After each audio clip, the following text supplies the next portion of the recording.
laban sa mga barko ng Philippine Coast Guard na nagpapatrolya sa South China Sea at sinabi na gagamit umano sila ng dahas kung gagalawin ng PCG ang mga Chinese fishing vessel sa nasabing karagatan. Pero sa totoo lang, dapat it's time na itaboy na natin yung mga yan, no? Sa ating, yung mga nasa loob ng ating teritoryo. Ang China Coast Guard, yung mga maritime militia nila na sinisira yung yung corals natin. And to check mga utol, kung totoo nga ba na nagpadala ng karagdagang barko o karagdagang pwersa ang United States of America para bantayan ang ayungin, naghanap po ako ng mga article tungkol dito. Pero eto yung mga nakita ko. Okay? Mula ito sa Manila Bulletin. Okay?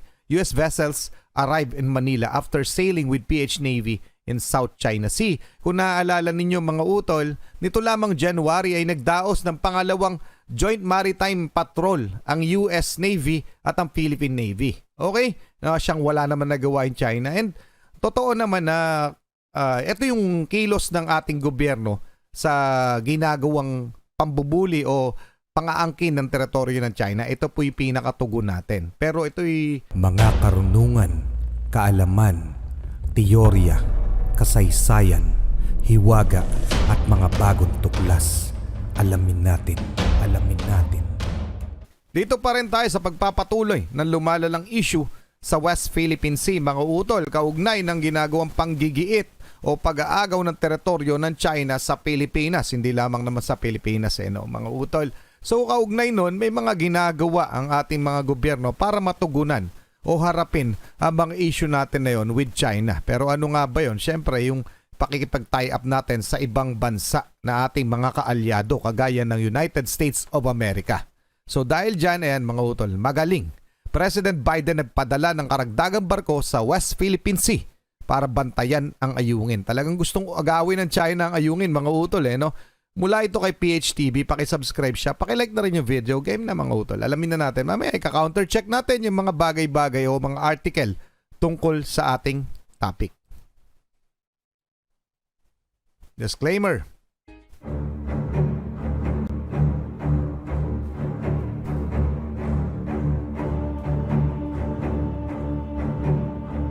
Ayungin Shoal. Yan ang Ayungin Shoal. Yan ang BRP Sierra Madre. Iniulat na nagpaputok umano ng warning shot ang isang barko ng People's Liberation Army Navy sa harap mismo ng barko ng Philippine Navy sa West Philippine Sea noong nakaraang araw. Sinabi umano sa report ng Philippine Navy na habang nagsasagawa ang BRP Antonio Luna ng regular na pagpapatrolya sa West Philippine Sea, lumapit umano ang isang Chinese warship at bigla itong nagpaputok ng warning shot. Totoo nga ba yan? Grabe yan, totoo yan. Hindi naman natinag ang mga tauhan ng Philippine Navy at patuloy silang nagsagawa ng maritime patrol sa nasabing karagatan. Hindi rin nakipag-communicate ang mga Chinese sa hukbong dagat ng Pilipinas.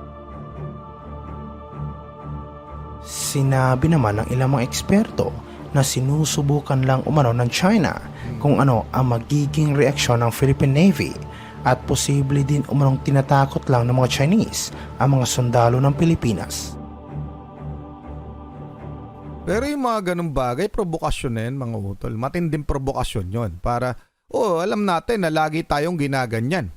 Pero yung mga warning shot na gano'n, magpapaputo kayo sa mismong harapan kahit pa ba walang tamaan. Pero parang malinaw na pandadarag, pambubuli, mga utol. So, sanay naman tayo pero hanggang kailan? Okay? Tuloy muna natin. Ito ay matapos iniulat na sinabi ng Chinese Foreign Ministry na hindi nito tinatanggap o kinikilala ang desisyon ng Arbitral Tribunal noong 2016 na kung saan nagsasabi ng maritime claim ng Beijing sa halos buong South China Sea ay walang batayan. Totoo naman Nanalo ang Pilipinas sa isang mahalagang arbitration case 7 taon na ang nakakalipas na nagpawalang bisa sa malawak na maritime claim ng China sa South China Sea na kung saan humigit kumulang $5 trilyon na halaga ng mga kalakal ang dumadaan sa nasabing karagatan bawat taon. Sinabi ng tagapagsalita ng Chinese Foreign Ministry na si Wang Wenbin na hindi tinatanggap ng kanilang bansa ang anumang claim o aksyon batay sa naging desisyon ng tribunal dahil nilabag umano nito ang prinsipyo ng state consent at lagpas din sa otoridad nito na pakinggan ang nasabing kaso. Nagpahayag naman ng pagkabahala ang French Embassy sa Manila tungkol sa nangyaring insidente sa West Philippine Sea. Sa isang pahayag, sinabi ng embassy na nananawagan sila na respetuhin ang international na batas at dapat resolbahin ang mga hindi pagkakaunawaan sa pamamagitan ng dialogo. Parang wala lang naman yung dialogo na yan. Sinabi ng embahada na lubos nilang tinututulan ang anumang paggamit ng puwersa o mga pagbabanta at dapat respetuhin ang naging desisyon ng Permanent Court of Arbitration sa ilalim ng UNCLOS upang mapanatili ang kapayapaan sa rehiyon. Pero yan kasing ano na yan, no? Yung mga bagay na yan, kagaya nung hindi paggalang ng China sa binigay ng korte, yung arbitration na yan, na tayo nagsasabi na tayo ang may-ari ng o may rightful claim dyan sa mga bahagi sa West Philippine Sea na siyang inaangkin ng China, parang totoo naman na hindi na nila ginagalang. So, hindi nila kinikilala ng China at naglabas na sila ng mga statement tungkol dyan. So, kahit ano pang ang panawagan ng iba't iba pang bansa tungkol dito, hindi naman nakikinig ang China. So, ano pa bang bago dyan? Diba mga utol? So, ano mapapansin natin? Ibig sabihin, ang ginigit lamang ng China, yung ganang kanila, yung kanilang pinaniniwalaan, yung gusto nilang ipakita sa buong mundo na kami ang rightful na owner nitong mga isla at ng halos kabuuan ng South China Sea. So alam na yan ng buong mundo, kaya marami rin talaga ang mga bansa na talagang kumakampi sa atin at kumukundi na sa ginagawa ng China kasi nga mali naman talaga sila. Okay, tuloy muna natin ha. Mamaya check natin to.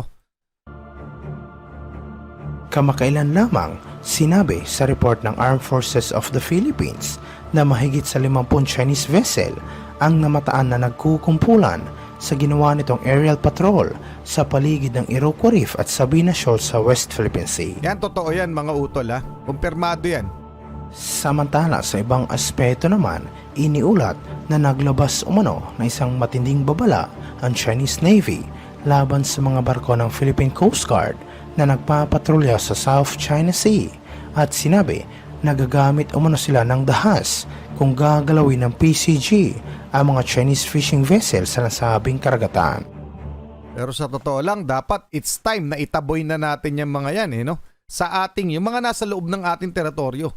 Ang China Coast Guard, yung mga maritime militia nila na sinisira yung corals natin. And to check mga utol kung totoo nga ba na nagpadala ng karagdagang barko o karagdagang puwersa ang United States of America para bantayan ang ayungin, naghanap po ako ng mga article tungkol dito.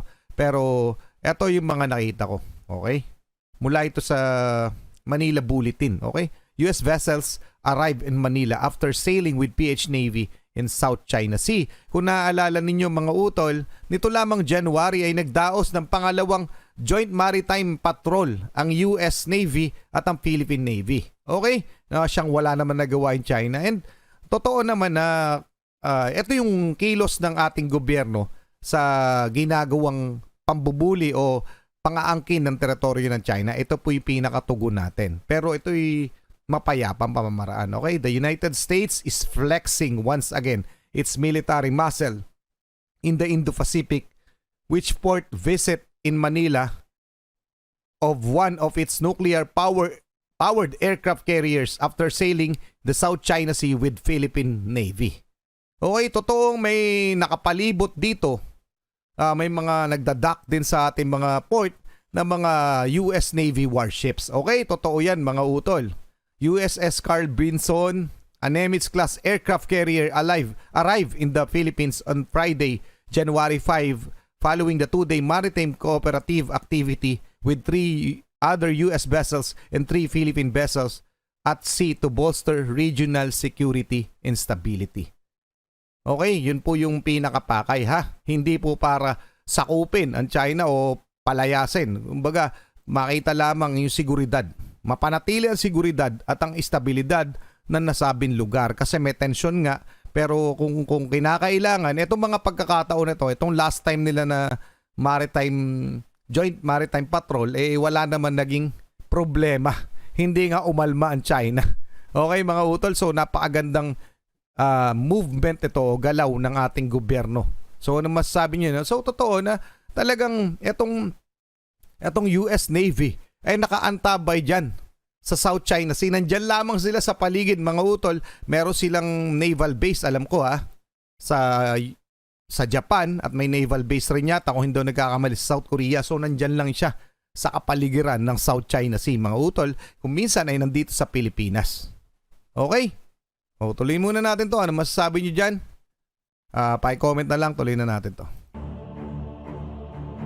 Sinabi ng Chinese Navy na pansamantala umano lang pinapayagan ang presensya ng Philippine Coast Guard sa South China Sea, ngunit nagbabala sila na hindi nila papayagan ang PCG na Grabe. gumamit ng pwersa upang mapaalis ang kanilang mga mangingisda sa lugar. Ayun ang matindi, no? Iginiit ng People's Liberation Army Navy na wala umanong karapatan na manatili ang mga barko ng Philippine Coast Guard at Navy sa South China Sea dahil nasa loob umano ang mga ito sa teritoryo ng China. Talagang inaangkin na nila no? Ngunit sinabi naman ng Philippine Coast Guard, ng Chinese Navy at Maritime Militia ang walang karapatan na manatili sa loob ng Exclusive Economic Zone ng Pilipinas, at naniniwala sila na hindi mga Chinese fishing vessel ang nasa West Philippine Sea, kundi mga militia. Yun ang totoo. Tayo may karapatan, ating yan. Iniulat ito matapos sinabi ng Armed Forces of the Philippines na malapit na nilang ilipat ang kanilang focus sa external security operation habang pinapalakas nito ang kanilang defense posture sa pamamagitan ng pagsasagawa ng mas maraming aerial at surface maritime patrol gamit ang mga naval, air at ground assets nito.